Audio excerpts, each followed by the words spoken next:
What's up, guys? It's your girl, Lissa D, with the new Star 94, The Rhythm of Atlanta. And I'm here with Lieutenant Governor candidate Renitta Shannon, and we are talking about women's health. We've got a lot of things happening in this kind of world of women's health. And I wanted to sit down with someone who really cares about what's going on as a woman. So, how are you today?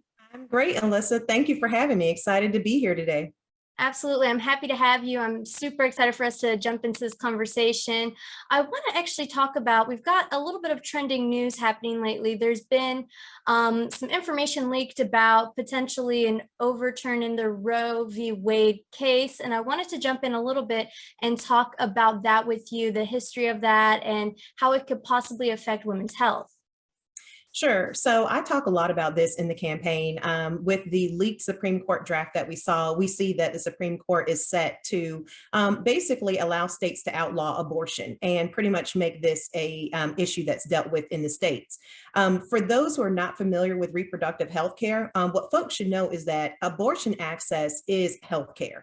And so what the Supreme Court is set to do is to allow states to be able to criminalize just getting access to health care. Right, right. And, it's obviously can be pretty scary as a woman feeling like our rights could be taken away. One of the things when I was doing some research, I noticed was this could also potentially affect things like birth control and other health aspects that women need to, be healthy, because birth control is not just for managing pregnancy or figuring out when to get pregnant or not be pregnant. It can also help with migraines, weight gain, weight loss, things like this, dietary habits. So it's really fascinating to see that something like this could happen. Now, I wanted to briefly ask you just about what are some potential ways people can get involved and, kind of speak their voice on this topic, and what can we do as people to make a difference to keep women's health intact? Sure. So the first thing that folks can do is make sure that you are electing elected officials who actually know policy. That is something that I pride myself on. It's why I've been so strong on this issue. So folks have got to step up and make sure that we are electing leaders who understand that government has no business making personal health care decisions for its people unless it relates to the collective public health, which pregnancy is not contagious. So this is not one of those areas that government should be involved in. And as you mentioned before, pregnancy is very complicated. There's a tendency in this country to just kind of view pregnancy as something that's been happening forever and very simple. It's not. Reproductive health care as a whole is something that is very complicated. Every situation is unique, and this is not the time for government to be advancing policies that just restrict access to care. Now, I kind of want to ask you a little bit about like women's health in whole. Like, what are some tips you would say you live by as a woman to kind of maintain your life, your body, your lifestyle, things like this, that other women can adapt to, look up themselves, see if it works for them? So one of the things that I'm encouraged in recent years, we're starting to see folks move away from dieting, and folks think about just wholesale lifestyle change when it comes to good eating habits and also healthy exercising habits. And so I'm encouraged by that. It's something that I try to live by. And I'm really glad that we are moving away from health for aesthetic purposes, but health more for longevity of life. Absolutely. That's something, it's so crazy. I feel like as a kid, it was always about oh, you have to, diet, lose weight, be stick thin, like that beauty trend. But now it's like health is really taking on its own identity. And I think that's super incredible, especially like as women, it kind of encourages that natural beauty from within. And, it doesn't matter what we look like, where we come from, but making that right healthy choice. Now, I wanted to ask you, actually said something that caught my attention. You said wholesale living.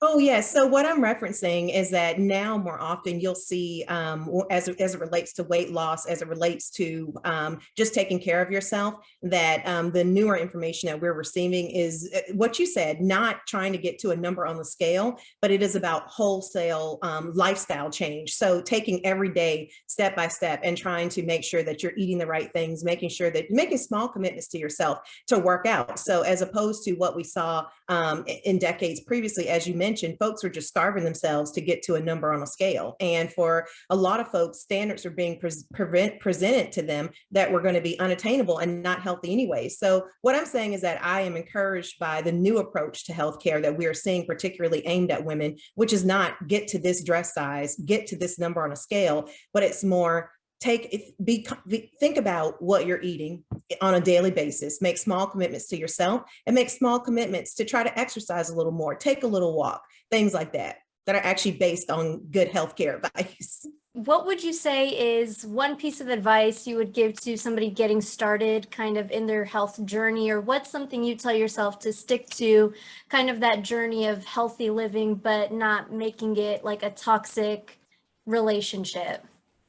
Definitely just to take it one day at a time. You know, if you are trying to eat less sugar, for example, and let's say you have a day where you end up eating a lot of sugar, all is not lost. Just, get back up on the horse. Tomorrow is a new day. And so I think that the advice that I would give to folks is to not beat yourself up for not eating a perfect diet, or not, don't beat yourself up because you missed a day of exercise. Just remember that every day is a new opportunity to do better.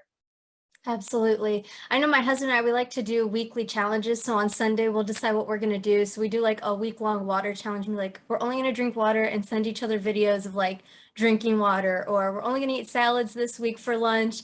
And we're going to send each other the pictures of the salads we're eating. So that's been like, for me, like introducing health, especially I feel like my husband, he loves to kind of eat snack foods and like eat fast food. So I'm like, it's been like really nice to kind of incentivize him, and it's been like fun for our relationship.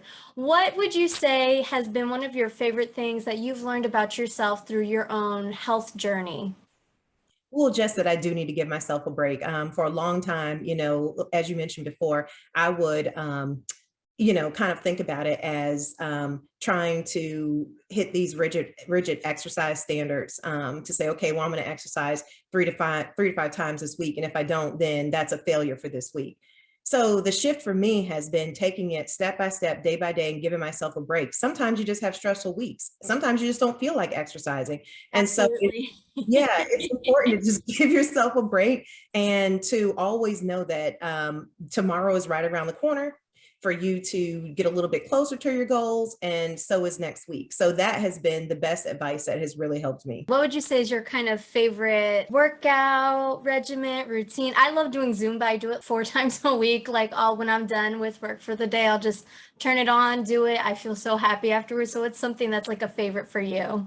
So actually, I'm not one of those people who naturally is inclined to exercise. It always feels like I'm having to beat myself to exercise, and it's just not something. I'm not one of those we call them exercise people who just live to exercise. That's not me. So I have to find ways to make it fun. And one thing that I have recently started doing, which has really made exercise fun for me, and it's increased my activity. I've been using the Oculus Quest. So I've been using virtual reality to do boxing, kickboxing, and it is a lot of fun. I went That's so from, cool. yeah, I went from struggling to work out, 3 times a week to sometimes I've worked out 2 or 3 times in a day, just because it's really fun and it does you can burn 1,000 calories very quickly. So Yeah. that worked for me. And it's important that everybody finds something that makes it fun, because I think that's the only way you can kind of have that wholesale lifestyle change. Absolutely. That sounds so cool. I definitely have to try that. I want to just circle back one last time and touch base on the Roe v. Wade. So the documents were leaked, but we shouldn't be hearing an official ruling on that. I believe I saw it was in June. Can we touch base and just get what the official reading is going to be and what we can do again as the general public to either stop or make a difference in this? Sure. So folks like myself who have been working on these issues were not surprised about the Supreme Court's decision. We did think that this was coming. I'm mentioning that because what I'm saying is that no one should be under any estimation that the official decision will look different from the document that was released. What you'll likely see is that the document will probably remove some of the hyperbolic language and the racist language that was in that opinion. But the final decision will likely be the same. And so what folks can do is, right now we've got elections consistently going on all across the nation. There are primaries going on, and folks have the opportunity to elect folks who understand that government should not be making personal healthcare decisions. And so now is a time for folks to get registered to vote if you are not registered, and also make sure that you're demanding that your current elected officials stand up and fight for you. Absolutely. Renita, how can people stay in contact with you, look up what you're doing, everything you're active in the community? How can people find you? I can be found on Twitter, Facebook, or Instagram at Renitta Shannon. Awesome. Awesome. Well, thank you so much for joining me today. It's been a pleasure talking with you. Thank you for clearing up some possibly confusing questions people might have had about what's happening, especially in the field of women's health. We greatly appreciate you stopping by today. And guys, you can stay up to date with conversations just like this one with the free Odyssey app. You can download it today. You can favorite Star 94 Atlanta, and you can stay up to date with me, your girl Alyssa D, on all social media at itsme_Alyssa D. Thank you so much for joining me today, and I really appreciate all the hard work you're doing in our community. Thank you for having me. Awesome. Have a great day. Bye.